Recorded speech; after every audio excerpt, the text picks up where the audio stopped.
All right, welcome to another episode. And on this episode, what I wanted to do was talk about my top 5 free online media tools.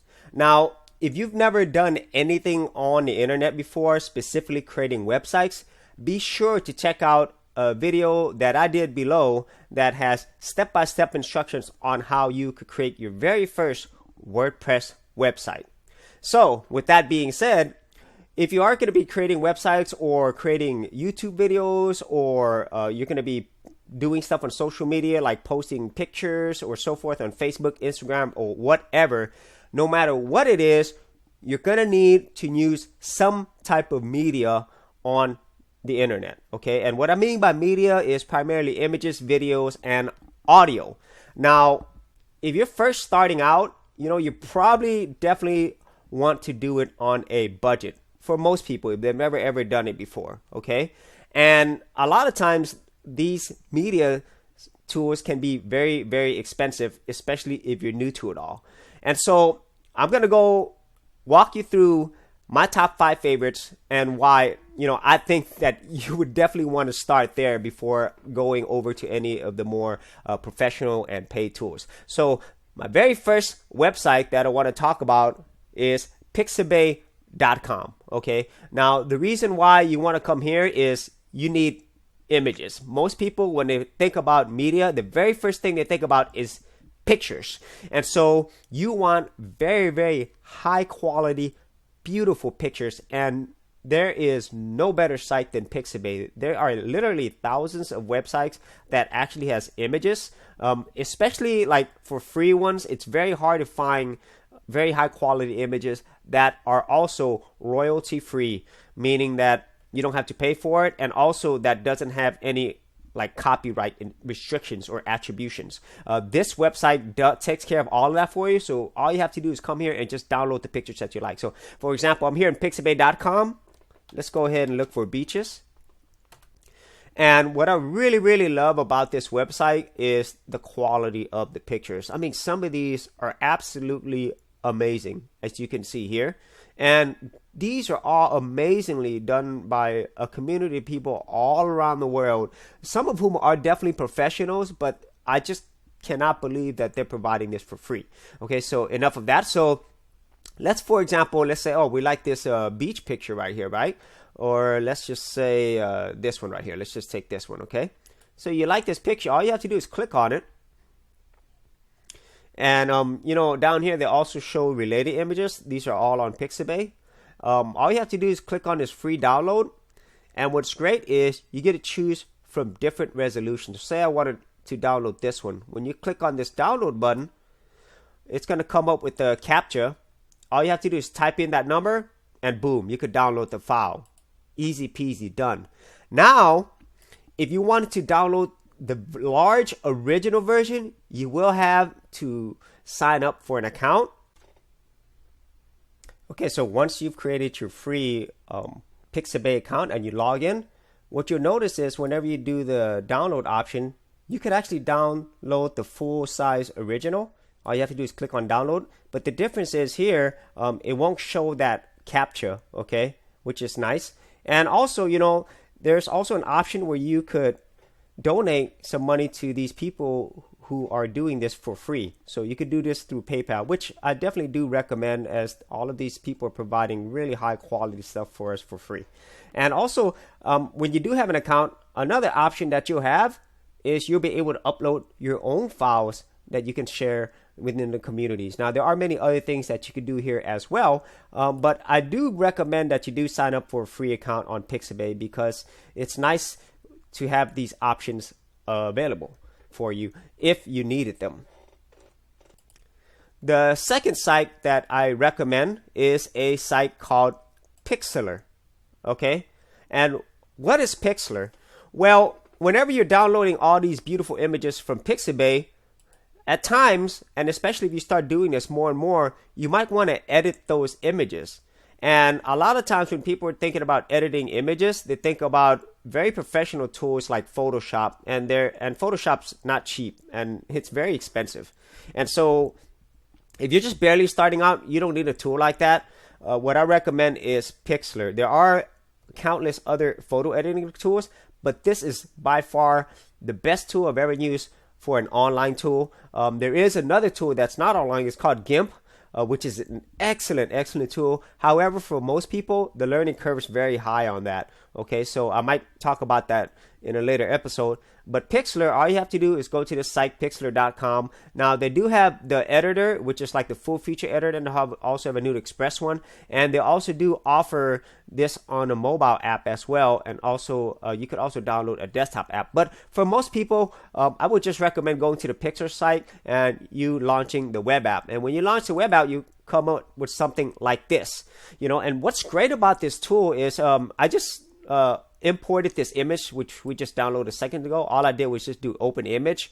And what's great about this, you can open the image not only from your desktop, you can also open directly from a URL. And also, you could also sign up for a Pixlr account here as well. But I think for most people, at least for Pixlr, you don't really need to sign up an account. At least for like real basic stuff. And you could also do what's called a new image, which means that you could create your own images from scratch, and they already have some predefined graphic types or sizes here as well. See, like if you did that, we create this new graphic. You can put whatever you want. But what's awesome about this tool is it has so many features, full features, and you could just go here and I did a really poor job there. You can manipulate it right here, and that's a really bad job. But what's great about this tool, you're doing all of this online, and if you're using this tool regularly, this would teach you a lot on how to use more advanced photo editing tools like Photoshop or like GIMP. And so this is an excellent photo editing tool.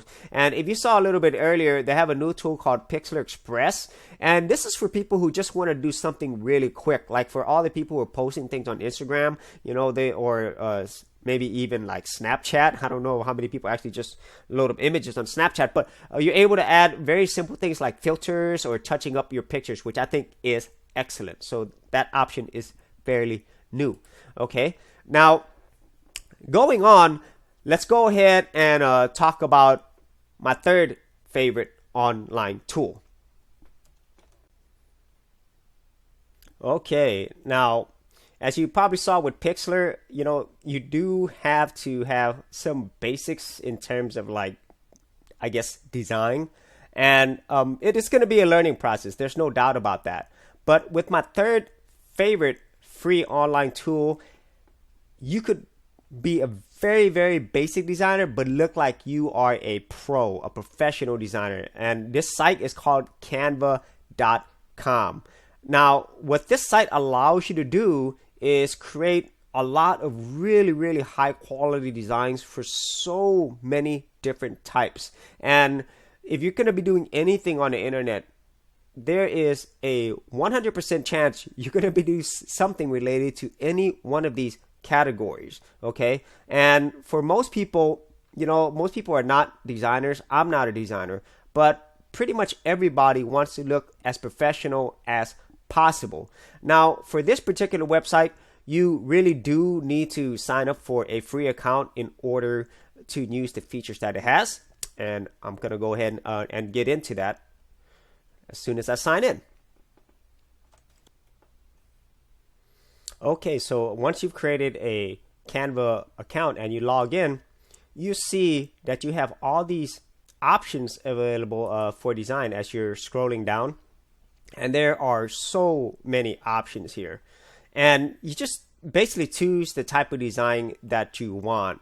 And let's go ahead and choose something that maybe most people will be familiar with. Like, let's just say I want to do something for social media. Okay, I want to do like a Facebook post. Let's find one for that. Let's do just this Facebook event cover. Okay, and once you've clicked on that particular design, you'll notice you have this cool interface, very easy to use and get around. But they already have some predefined templates, like the one that we just saw. They have like paid versions, which has this $sign, and then they have free versions. Now, let me tell you what the difference is between the paid and free. So whenever you click on it, what it means to be paid, you're basically paying for the image. But what's nice about Canva is you don't have to use this image. You could just click on it, and then you could actually delete the image itself, and then keep the actual font or the layout if you like that, which is nice. And if you wanted to use a free one, you just have to click on down here, and there it is. And you could manipulate it. So like, for example, I want to change this text. You just double click on it, and let's change this to "The Haters Got a Dinner." Yeah, I'm pretty sure that's going to be really popular. And you could also change the images. You could change the positioning of the text. You could change the color. You could change the font type. There are so many things that you could do with this tool. And like I said, Canva makes everything look really, really professional. And once you're done designing this, not only does it store it on Canva, but you can also download your designs for free down to your computer, unless you got one of these pre-designs that have an image on there that you have to pay for. And most of these, they're relatively inexpensive. They're like $1, which is an excellent price. So for professional designs without being a professional designer, definitely check out Canva. Okay, moving on to other media tools online. One of the things that pretty much everyone is going to use, every company, is a brand logo. Okay, now as you're going through all these different tools that we discuss, you are basically getting better with your skill sets as you're using every single one of this.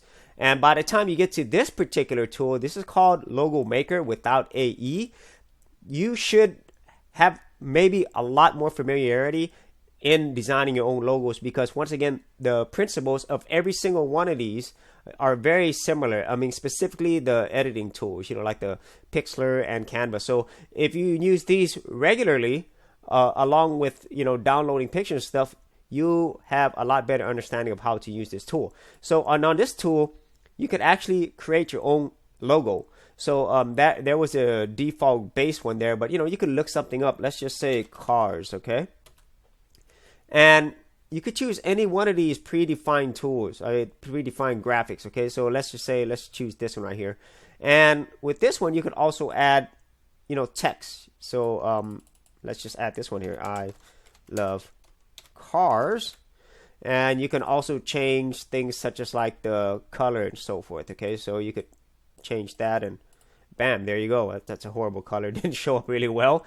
And then you could also move it around and so forth. So this is a great tool for creating logos very quickly, easily, and pretty much everything here is free. The only thing is, with the logos, you do have to put some type of attribution on the website if you are using these images that have already been pre-designed, which is not a big deal at all, because this is a lot less expensive than you paying for somebody to create a logo. Now, at some point, for all the people who are going to be growing this into a much bigger brand, you probably will have to look to a designer to do a professional logo for you. But this is actually a wonderful tool to use if you're starting out, or even later on, if you are a person who does know how to design. In the hands of a designer, they could use any of these tools and just make it look absolutely stunning. So now we've talked about all these different media related online tools, and the last online media tool that I want to talk about is really not related to these in terms of like editing or manipulating images or graphics or anything like that.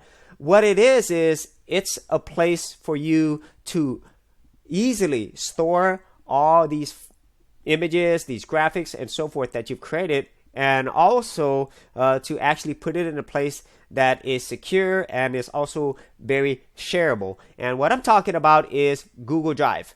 Now, most people in the world have a Google account, and one of the things that I don't think like everybody's aware of is that whenever you log into your Gmail account, if you click up here in this dots, there's so many other apps or tools available for free, and there's way more if you click on the more. But the one I want to focus on is Google Drive. And what I really like about Google Drive is, number one, it is free. I mean, it's free.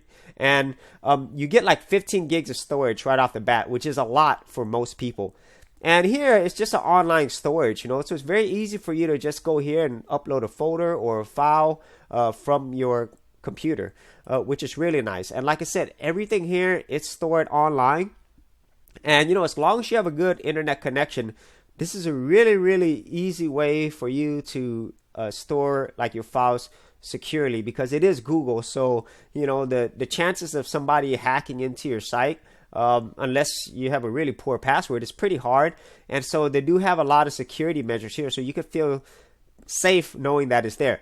And also another thing that I like is the fact that it's on the internet. And so there are many other online storage options available, such as Dropbox, or even Microsoft's OneDrive, but I don't think there's one that's easier to use and more reliable and more easily accessible than Google Drive. There's really not much else to it than that. Now, there are many, many other features that are available on Google Drive, and I'll probably do a tutorial just on that alone. And as I said earlier, I could do a tutorial on every single one of these online tools by themselves. And so that is it for this particular episode of my top 5 favorite free online media tools.